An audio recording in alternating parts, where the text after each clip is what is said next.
Bonjour, après avoir vu tout ce qu'on a vu, c'est-à-dire le marketing stratégique, la démarche marketing, le diagnostic marché, la compréhension de la concurrence, etc., etc., dans ce volet, on passe aux choses concrètes. On va parler de l'application de tout ce qu'on a vu. C'est notre marketing opérationnel.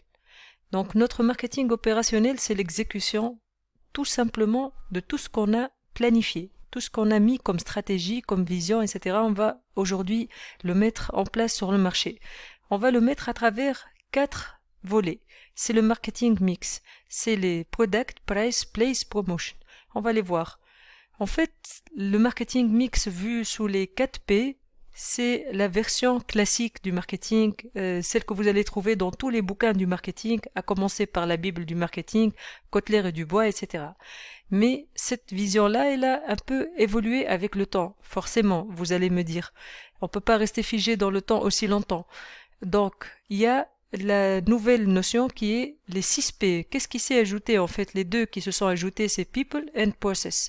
C'est normal avec toutes les tendances qu'on a aujourd'hui du management des projets et aussi tout ce qui est soft skills et développement, people management, etc. C'est tout à fait normal qu'on voit ces deux-là s'ajouter à notre mix marketing. Alors, passons aux définitions. Les définitions des 4 P, on commence par product. Product ou la politique de produit. C'est en fait le choix de la gamme de produits, la profondeur de la gamme, la largeur de cette gamme. Le mot produit, il est employé au sens générique. Il comprend toutes les prestations liées au produit. Ça peut être l'aspect tangible du produit. Ça peut aller de l'emballage jusqu'à la formule, les mentions légales qui doivent figurer sur le produit, s'il y a des valeurs nutritionnelles, si c'est un produit alimentaire, etc., etc. Donc ça c'est le premier volet. Ensuite on passe au price. Price ou la politique de prix. Cette politique de prix elle obéit, encore une fois, elle renvoie à la stratégie de la marque voulue ou bien le positionnement de la marque.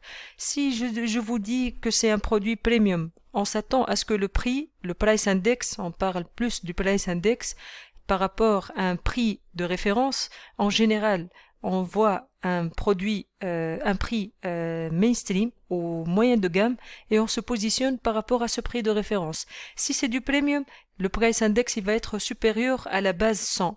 Si on se dit 120, 130, 140, ça veut dire qu'on est 40% plus cher que le produit de base ou le produit de référence qu'on s'est retenu. Donc cela va de pair avec la stratégie retenue. Si on se base en tant qu'acteur en entrée de gamme, c'est-à-dire un value for money, un produit qui va miser sur des prix très bas et qui va donner des bénéfices fonctionnels le minimum possible, c'est pour ça qu'on l'appelle value for money. Donc la stratégie de prix, elle va aller de pair avec cette stratégie de marque ou de positionnement. Et ensuite, on passe au troisième mix qui est place. Quand on dit place, c'est la politique de distribution, clairement. C'est le choix du réseau ou des réseaux et des canaux qu'on va retenir pour le déploiement de notre produit. Ça peut être une stratégie extensive, c'est-à-dire on met notre produit partout, dans le modern trade, dans le traditional trade, dans les parfumeries, dans les pharmacies, dans tout ce qu'on veut. Ça peut être aussi une stratégie de distribution sélective, c'est-à-dire mon produit c'est un produit premium, je ne veux pas qu'il se vende partout, je veux essayer de travailler une image rehaussée, unique, un peu rare disons, donc je vais le placer sur certains points, des boutiques spécialisées, ça peut être des produits de cosmétiques, ça peut être aussi des produits pharmaceutiques, parapharma, etc. Donc je vais le vendre uniquement dans les pharmacies, uniquement dans les boutiques spécialisées de parfumerie de luxe, etc. Et ensuite, on termine avec promotion. Promotion, en fait, c'est la politique de communication, dans le sens le plus large possible que vous pouvez entrevoir. Si je dis politique de communication, ça inclut en fait tous les médias classiques que vous connaissez, la télé, la radio, l'affichage, le print, ça inclut aussi le digital. Et en parlant du marketing digital, on parle d'une nouvelle arme de bataille aujourd'hui.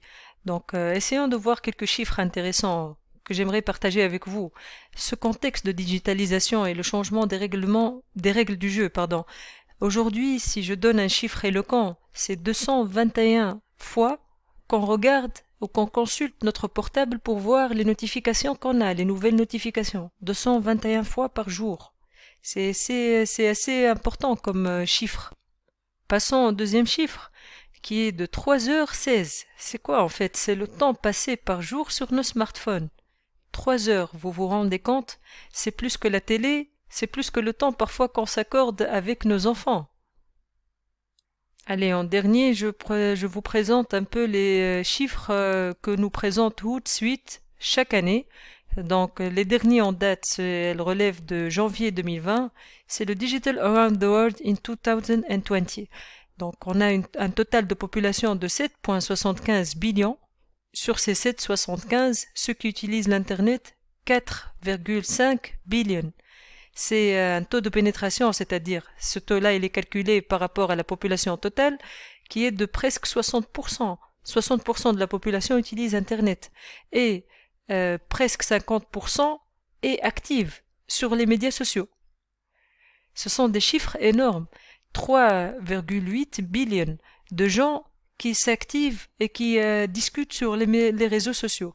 Donc ça, c'est pour vous montrer grosso modo le contexte de l'hyper-digitalisation de la population. Et avant de passer un peu plus loin, on va clarifier certaines notions essentielles. Je vais commencer par de simples définitions de l'inbound marketing.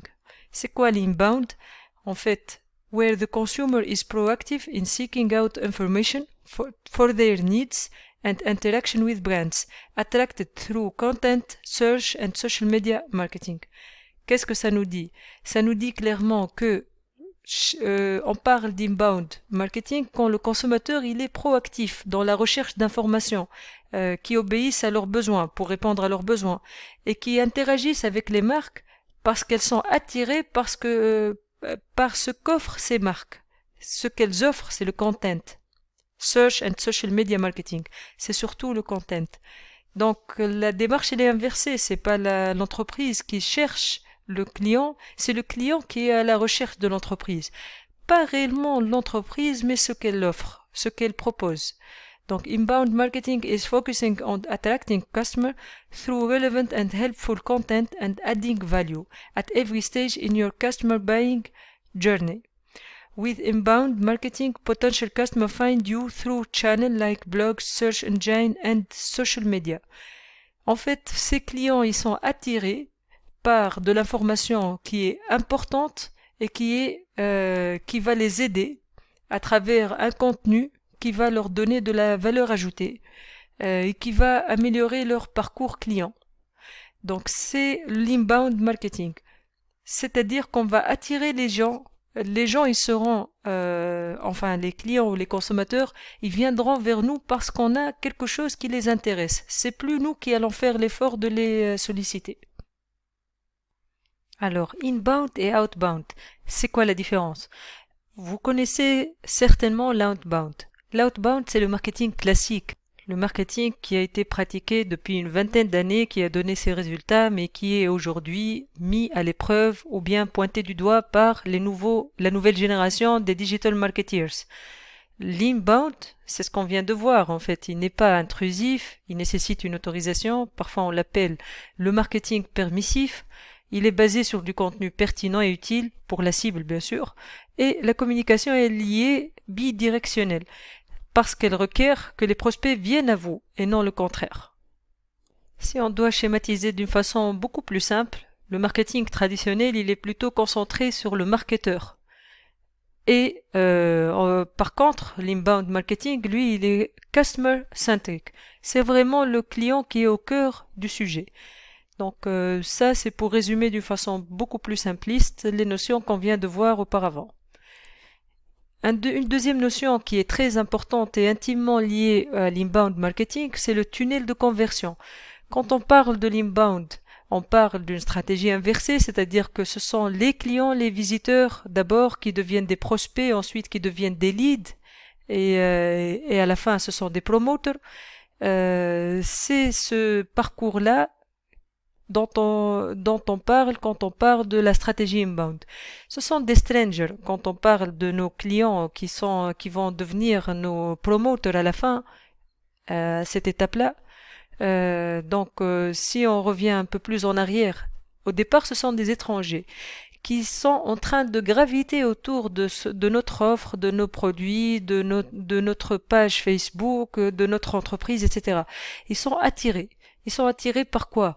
Ils sont attirés par les blogs, le contenu qu'on diffuse, les keywords. C'est des choses qui les appellent. Pourquoi ils sont attirés par ça? Parce qu'ils ont à la base un besoin. Un besoin, par exemple, je suis une étudiante, je suis en train d'étudier la stratégie marketing et tout ce qui va avec. Donc, je suis en train de focaliser mon attention sur tout ce qui est marketing, stratégie marketing, études, cours, etc. Donc, ça, c'est les keywords. Et les blogs, donc quand je vais aller dans ma recherche sur les moteurs de recherche, Google, etc., je vais essayer de travailler avec les keywords et je vais trouver dans la liste des findings, je vais trouver certains blogs qui parlent du marketing, des bases, des notions de marketing, etc. Et au final, social publishing.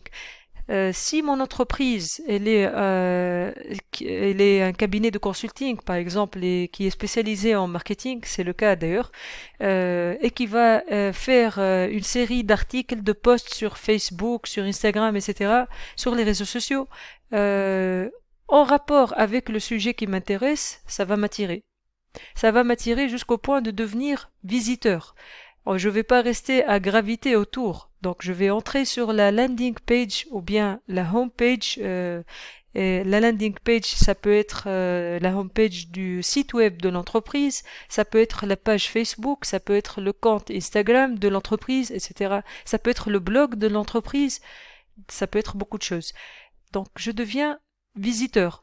J'entre un peu plus dans le détail. Je lis les articles de bout en bout et ça va m'aider à finaliser mon choix. Je me dis que sur 5 entreprises que j'ai visitées, sur leurs réseaux sociaux, sur leurs blogs, etc., sur tout le contenu qu'ils diffusent, je vais choisir parce qu'elles me paraissent les plus pertinentes et les plus à même de répondre à mon besoin, qui est au départ de trouver tout ce qui est en rapport avec les cours, les études, sur la stratégie marketing ou sur le marketing d'une façon générale. Ça va me convertir. Quand je dis convertir, qu'est-ce que ça implique? Ça implique derrière qu'il y a, par exemple, sur la homepage de l'entreprise, il y a un petit formulaire. Parlez-nous de votre projet.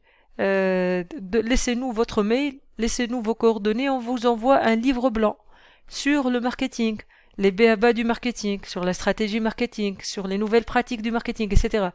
Ça, c'est ce qui va nous aider à convertir le visiteur en leads. Leads, c'est les prospects en fait. Si on parle de leads, c'est l'avant-dernière étape. Parce que on a besoin de clôturer cette partie. Quand je dis clôturer, ça veut dire c'est un call to action qui est émis par l'entreprise pour avoir l'objectif final. L'objectif final, si je suis une entreprise industrielle, je veux vendre un produit, donc je vais essayer de pousser mes leads à acheter mon produit. Si je suis une boîte de sondage, j'ai besoin que les leads, ils remplissent un questionnaire en ligne ou un guide d'entretien. Donc, clore cette partie veut dire pour moi que les leads, ils terminent le questionnaire jusqu'au bout et qu'ils le diffusent sur la plateforme dédiée. Vous voyez, ça peut être très variable. C'est pas uniquement la vente de produits et de services. Donc, si on arrive à cette partie-là, c'est que vous devenez client. On parle plus de prospect. C'est-à-dire que vous êtes aujourd'hui inscrit dans la database des clients effectifs de l'entreprise. C'est génial. Malheureusement, 99%, je dirais, des entreprises s'arrêtent à ce stade. Et c'est une erreur monumentale. C'est une erreur monumentale. Pourquoi? Parce qu'il ne faut pas s'arrêter à ce stade. Il faut continuer à fidéliser ce client pour qu'il devienne un brand ambassadeur. C'est celui qui va parler de notre marque, qui va faire la promotion de notre marque. Ce sera une démarche volontariste de sa part. Pourquoi? Parce qu'il est entièrement satisfait. C'est l'ultime étape, mais il faut continuer jusqu'au bout. On a à y gagner beaucoup plus que de le laisser dans une simple database en tant que client. Voilà.